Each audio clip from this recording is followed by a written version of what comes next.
There you go, Pop. This is a Lucid Air. Actually, it's a 2023 Lucid Air Touring. And if you're familiar with Lucid, they've positioned this as a very high-end luxury EV with lots of range. We've had this car a little bit over a year, and I want to give you some updates on what it's been like to own a Lucid for a year. And then I'm going to take it on a road trip to see what real-world range is.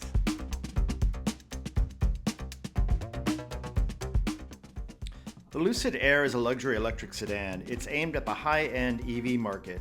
Its strongest selling points are its long range, its comfort, and its performance. And it competes mainly with the Tesla Model S, the Porsche Taycan, and the Mercedes EQS.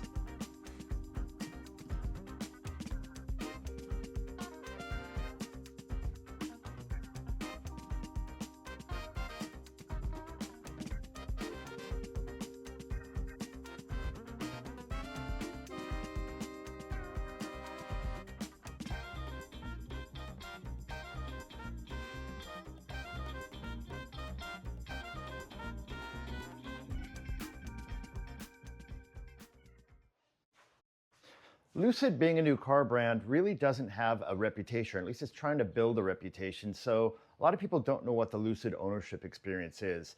We've had this car for a year, and I wanted to share what our first year experience has been working with Lucid.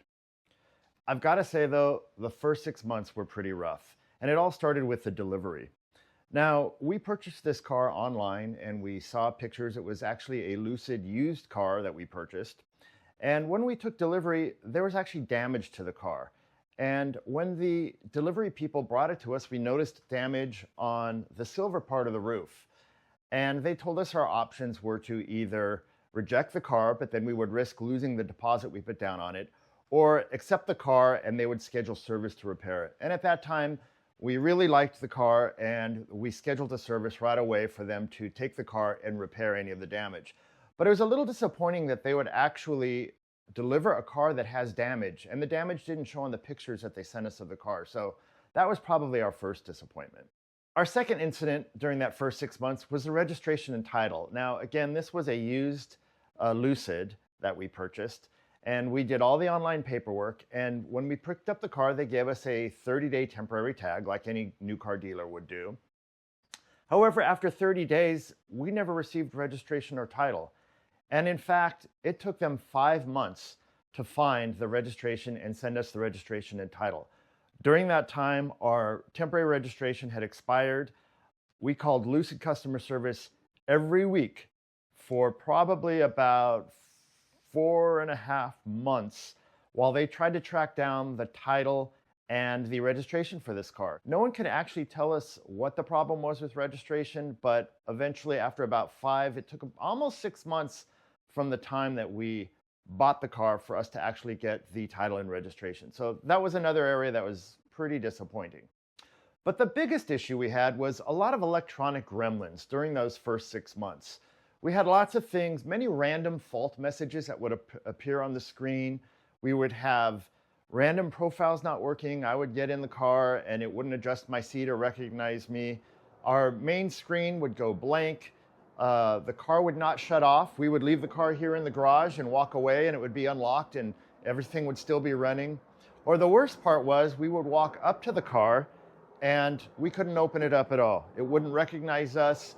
We would try the app, we would try the key, we would try the card key, everything we can do, and that got very frustrating. Of the first 200 days of ownership, this car spent 57 days in the service center trying to correct all these issues. 57 days. It got to the point that we were so frustrated that we asked Lucid to buy the car back. So we had kept a log of every issue we've had, every attempt that Lucid had to repair the issues, and formally had asked Lucid to buy the car back. Unfortunately, they called us and they said they reviewed our case, they didn't think the car was a lemon, and that they were not going to buy it back, and if we wanted to pursue further action, we would have to go through legal channels of the California lemon law process. About that time, we received the car back after 57 days in the shop, and it seemed like most of the issues were resolved. Now, we're not quite sure what exactly solved all these issues, but we do know what they did to the car. The first thing they did was put a new 12-volt battery in. The second thing they did was they did a processor upgrade for the internal processor that does all of the profiles and all the stuff that runs basically the car. They put a new screen in since we had problems with the screen blacking out. And also there were a lot of software updates they did. So between a combination of all those things, we fixed most all of the problems. We still have a couple little bugs here and then, but it got to the point where we were happy enough with the car that we decided to keep it. But what does that mean about the Lucid experience? Well, I have to say our interactions with Lucid during those first 6 months were not very positive and in fact very disappointing. Now, since then, to be fair, we haven't really had to deal with Lucid because the car's been stable, but our initial impressions of Lucid customer service were not very favorable. Now comes the real-world range test. I'm going to drive this on my same route. I'm going to go from Palm Springs to Tucson. I've got it fully charged. Now, this car is rated at 410-mile range, so that's more than driving to Tucson, but we know that real world isn't always real world. So we're going to try and do it, see if we can do it in one charge or if we're going to have to stop along the way. The Lucid's fully charged and it shows a 400-mile range. And what I did was put in my destination, which is 390 miles away. But the navigation system is telling me to stop in Quartzsite at Electrify America and then go into the Phoenix area and stop at a second charger.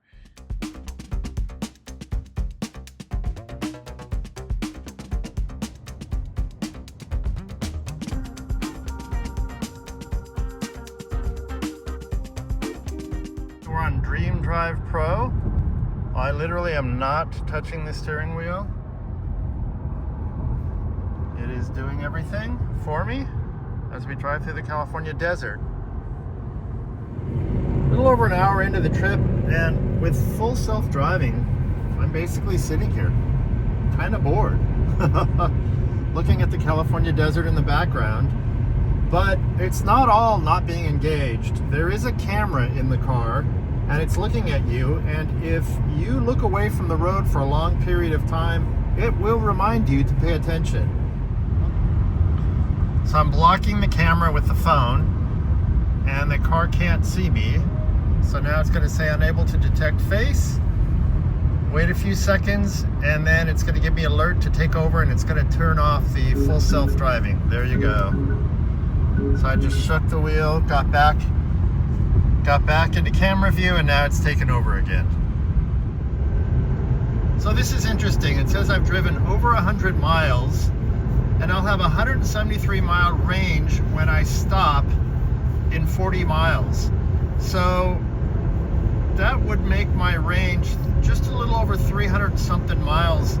When I started the car, it said I had a 400-mile range. So it's a little interesting that I've lost that much range in such a short period of time. I've got 173 miles will be left in 40 miles. So that's 200 and something miles, plus I've driven 100 miles. That's 300 and something miles. I've lost, what is that, 60, 70 miles of range. Now, I did not look at what the optimal speed is to get the best range in this car. So I did real world driving. I'm on the highway, the speed limit's 70, I'm going 75. Cars are passing me. This is a real world range test. So far a little disappointing that I lost that much range just by driving 75 miles an hour for 100 miles. We're arriving in Quartzsite. The app shows one charger available.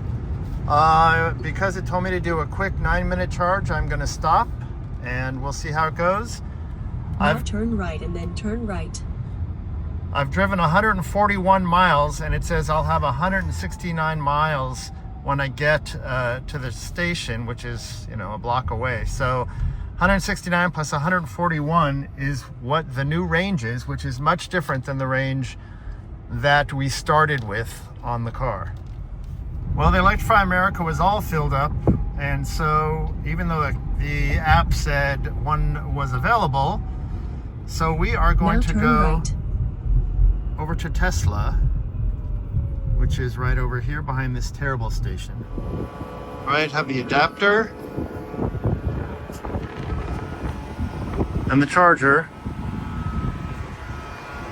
So let's see what we're getting in here. All right, we're only charging at 48, so I am gonna pull the plug on this. Let's see. Stop charging.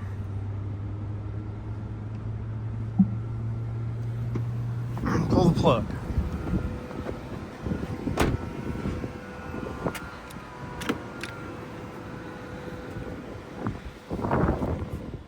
So the whole time I was at the Tesla charging station here, I was only getting 47 to 48 kilowatt hours of charge, which is super, super slow. This thing could take up to 300. So I'm not sure what is happening here. I tried 2 different chargers. I've gained 90 miles. My range now, according to the car, let's see, what does it say I have?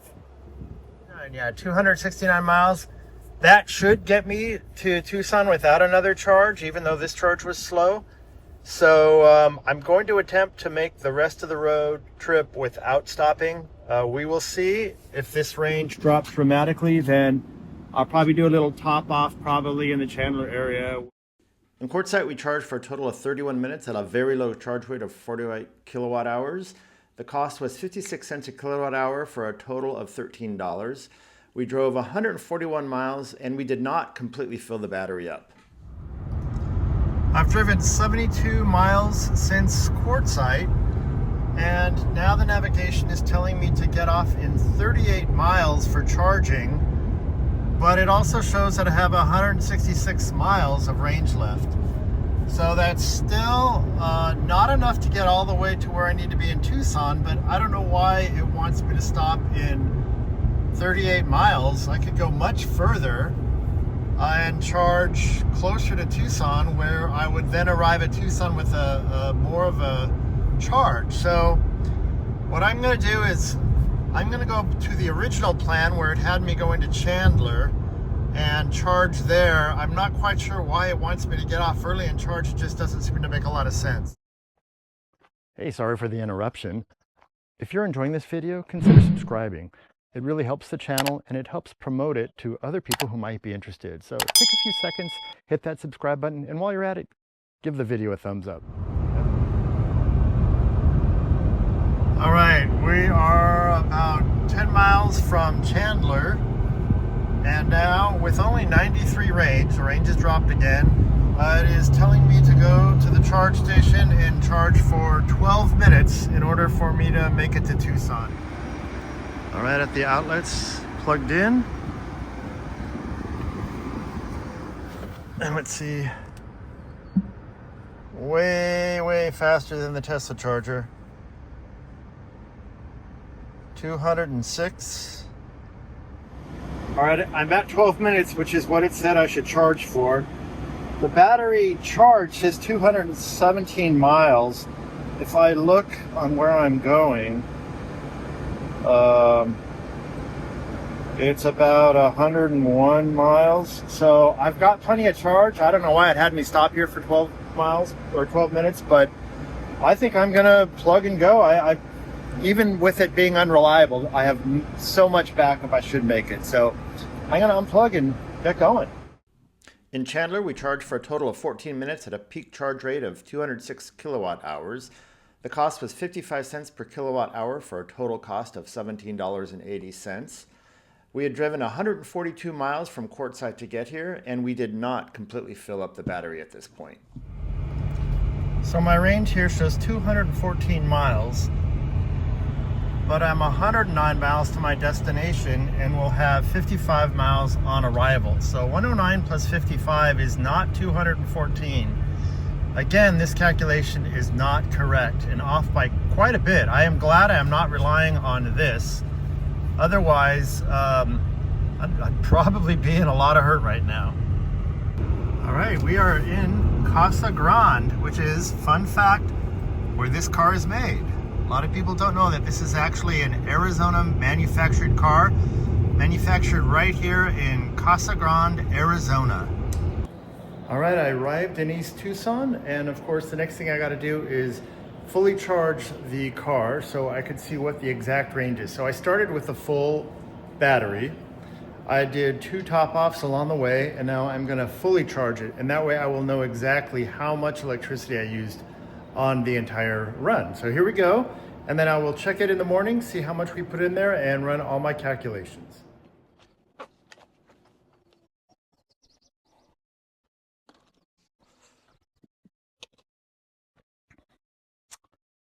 I've charged the car up overnight in Tucson, and I've ran my statistics, and now it's time to talk about what the trip meant. Here in Tucson, I charged up overnight. Now, charging up at home is always your cheapest option.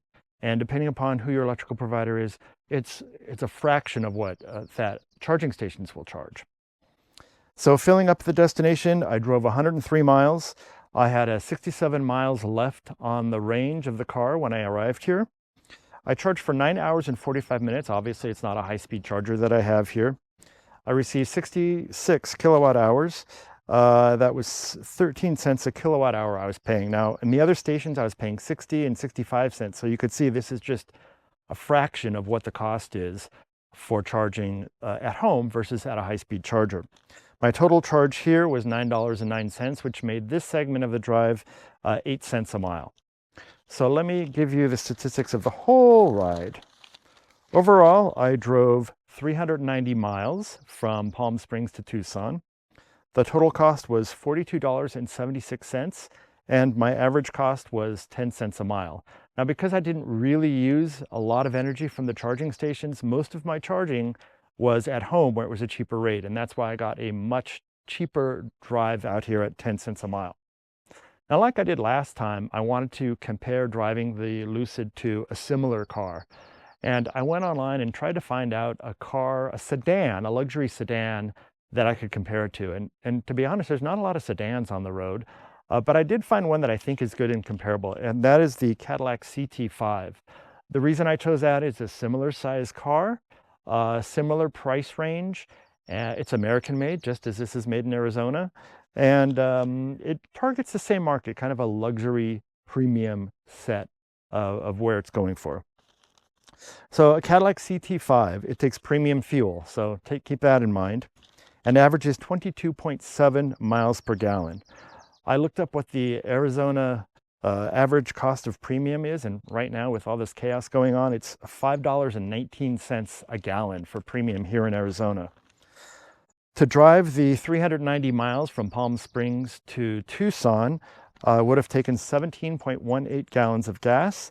So the total cost there would have been $89.17. So $89.17 for driving a CT5 that route, and $42.76 for driving this Lucid Air.